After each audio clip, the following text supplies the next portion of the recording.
ये भागवत क्या है? ये वेद रूपी वृक्ष का पका हुआ फल है भागवत। निगम कल्पतरोर गलितम फलम, ये वेद रूपी वृक्ष का पका हुआ फल है। और इसलिए कहा कि किसी फल को यदि तोता चोंच लगा देता है तो फल और मीठा हो जाता है ना। शुक मुखाद अमृत द्रव संयुतम, और इस भागवत रूपी फल के सुखदेव रूपी तोते ने चोंच लगा दी तो ये फल और मीठा हो गया। सुखदेव जी ने इसको चोंच लगाई तो ये फल और मीठा हो गया। इसलिए महाराज कहा इस भागवत को पियो, जब भी तुम्हें समय मिले भागवत को पियो। प्रश्न खड़ा होता है महाराज, इधर तो आपने कहा फल है, फिर कह दिया पियो। तो फल को पिया नहीं जाता, फल तो खाया जाता है, तो पिए कैसे, है ना। निकम कल्पतरोर गलितम फलम शुक मुखाद अमृत द्रव संयुतम पीबत भागवतम। अब फल कहा, फिर कहा पीबत, पियो। तो इसलिए कहा पियो कि ये फल ऐसा है कि आप अनेक फल देखते हो, उन फलों में छिलका होता है, गुठली होती है, लेकिन ये ऐसा फल है जिसमें ना तो छिलका है ना गुठली है, केवल रस ही रस है। पिबत भागवतम, पियो, इसलिए पियो, भागवत को पीना चाहिए, क्योंकि इसमें छिलका और गुठली नहीं है। गुठली अहंकार होती है, छिलका आवरण होता है। यानी भागवत जिसके पास में चला आता है, जो भागवत सुनता है, उसमें अहंकार नहीं हो सकता, उसमें आवरण और माया की विक्षेप शक्तियां नहीं आ सकती, अभिमान और अहंकार नहीं हो सकता, आडंबर नहीं हो सकता। भागवत सुनने वाला, भागवत सुनाने वाले के जीवन में आडंबर नहीं हो सकता। यदि आडंबर है तो वो भागवत का सेवक नहीं है, श्रावक नहीं है। पिबत भागवतम, पियो भागवत को। कब तक पिए महाराज? कोई लिमिट? एक बार, दो बार, तीन बार, चार बार, पांच बार?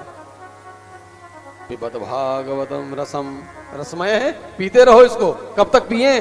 तब जब तक मर ना जाओ तब तक पीते रहो, जब तक धरती पर जिंदा हो तब तक पीते रहो, और फिर पैदा हो गए फिर पीते रहो, जब तक मुक्त ना हो जाओ।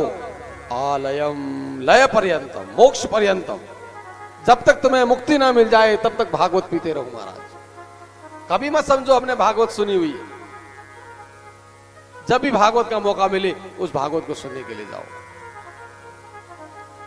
मुह रहो रसिका भूय भाव कहा, हे पृथ्वी के लोगों, जब भी मौका मिले इस भागवत को सुनते रहो, पीते रहो, लेते रहो। ये रसमय है, ये रसायन है। दो चीजें होती है संसार में, एक होती है औषधि और एक होता है रसायन। औषधि रोग को मिटाने के लिए ली जाती है, और रसायन रोग ना हो इसके लिए लिया जाता है। तो भागवत क्या है? रसायन है। इसलिए इस रस को पियो, ये रसायन है। इस रस को पीते रहोगे तो रोग जो है आपके शरीर में नहीं आएगा। कौन सा रोग नहीं आएगा? एक भव रोग है ना। कौन सा रोग है? भव रोग, संसार का रोग लग जाता है ना लोग।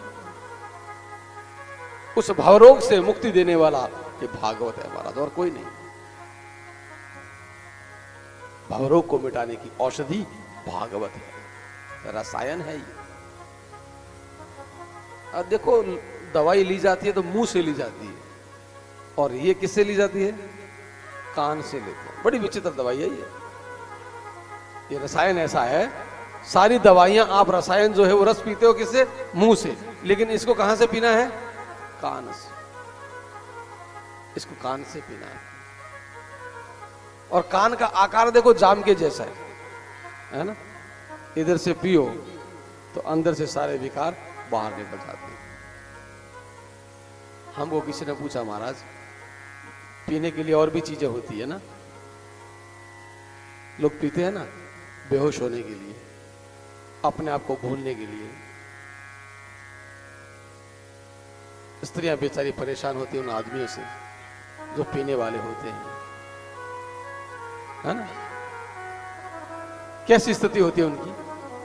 वो पीते हैं तो बेहोश हो जाते हैं, और ये भागवत रसायन जो पीते हैं ना, इससे होश आता है महाराज।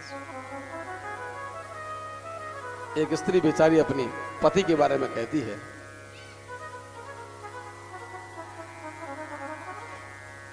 वो आदमी कहता है, तुझे मैं बता दूं बड़ी तल्ख होती है पीने से पहले। वो पीते हैं ना लोग, उसके बारे में कहते हैं बड़ी इच्छाएं होती है। तुझे मैं बता दूं बड़ी तल्ख होती है पीने से पहले। और वो स्त्री कहती है, मेरे माशूक की अदा है निराली, गिराता बहुत है उठाने से पहले। क्योंकि बेहोश हो गया ना, वो गिराता रहता है, पीता रहता है, गिराता रहता है, गिरता रहता है, पीता रहता है। बेहोश होने के लिए पिया जाता है। लेकिन ये ऐसा रस है, ये ऐसा रसायन है, ये राम रस का प्याला ऐसा है, कान का आकार भी जाम के जैसा है, इसके अंदर डालो तो महाराज आपके अंदर भगवान प्रकट होते हैं।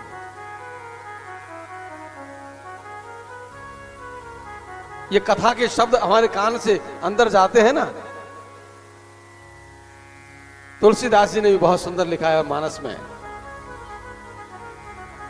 कि जिन हरि कथा सुनी नहीं काना, है ना। देखिए अब विशेषता आपको मालूम होगा कि सर्प कहां रहते हैं? बिल में रहते हैं। और वो बिल बनाता कौन है? चूहे बिल बनाते हैं। और उसमें रहता कौन है? सर्प।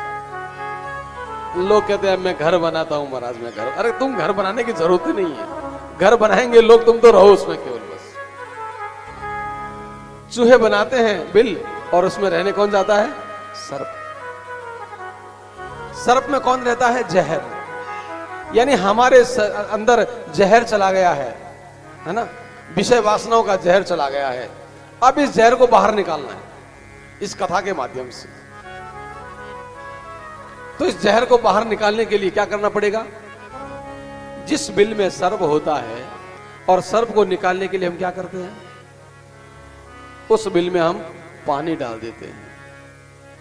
पानी डालते ही सर्प अंदर से बाहर आ जाएगा। वैसे ही हमारे दिल में अनेक विकार आ गए हैं। काम, क्रोध, लोभ, मोह, मद, मात्सर्यता आ चुकी है। इन सारे हृदय के विकारों को निकालने के लिए कान के रास्ते से इस भागवतामृत को डाल दीजिए, और डालते क्या होगा? सारे विकार बाहर निकल जाएंगे।